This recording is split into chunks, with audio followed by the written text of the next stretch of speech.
नमस्कार, SG kitchen Marathi तडका ह्या आपल्या चॅनलमध्ये आपल्या सर्वांचे स्वागत आहे। जेव्हा घरामध्ये काहीच भाजी नसेल तेव्हा आपल्याला ही भाजी बनवता येते।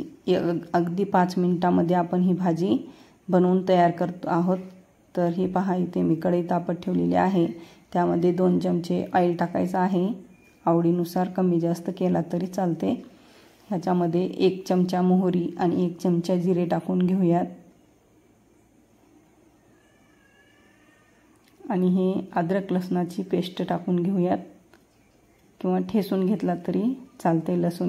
लसूण आणि अद्रक खोबऱ्याचं कूट करून घेतलेलं आहे। जास्त बारीक पण करायचं नाही। आणि 2 चमचे डाळव्याचं कूट आहे आणि 4 चमचे आपल्या पोहे खायच्या चमच्यानी शेंगदाण्याचं कूट आहे। तर हे लसूण ब्राऊन कलरला होत आला की ह्यामध्ये आता आपण हे खोबरं टाकून घेऊयात आणि त्याला परतून घ्यायचा आहे। थोडासा ब्राऊन कलरला आला झाले की त्यामध्ये आता आपण हे बाकीचे टाकून घेऊयात। कूट शेंगदाण्याचं कूट आणि डाळव्याचं कूट टाकून घेऊयात हे आणि परतून घ्यायचं आहे। पुन्हा ह्यामध्ये आता आपण काही मसाले टाकून घेऊयात। खूप झटपट होणारी ही भाजी आहे। आवडीनुसार लाल तिखट टाकायचं आहे। मी ते 2 चमचे वापरले आहेत। झणझणीत पाहिजे असेल तर थोडे जास्त टाकायचं।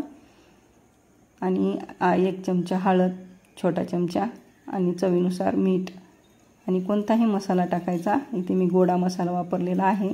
तर तुम्ही काळा मसाला घरी केलेला काळा मसाला असेल तरी वापरला तरी चालतो। हे पहा, आणि हे सगळे मसाले परतून घ्यायचे आहेत आणि ह्यामध्ये पाणी टाकून घ्यायचं आहे। पाणी गरमच टाकायचं आहे, पण काळजीपूर्वक टाकून घेऊयात पाणी आपण हे। तर ही पहा, ह्याला 2-3 उकळ्या आल्या की झाली आपली भाजी तयार। वरतून कोथिंबीर टाकून घ्यायची आणि ही भाजी आपली खाण्यासाठी तयार आहे। ही पहा, मी सर्व करून दाखवते। किती मस्त झणझणीत अशी भाकरीसोबत कुस्करून खाण्यासाठी, भाकरी पोळी भातासोबत पण आपण ही भाजी एकदम मस्त अशी खाऊ शकतो। ही पहा, मस्त झालेली आहे। खूप छान लागते। मैत्रिणींनो, नक्की ट्राय करा। थँक्यू।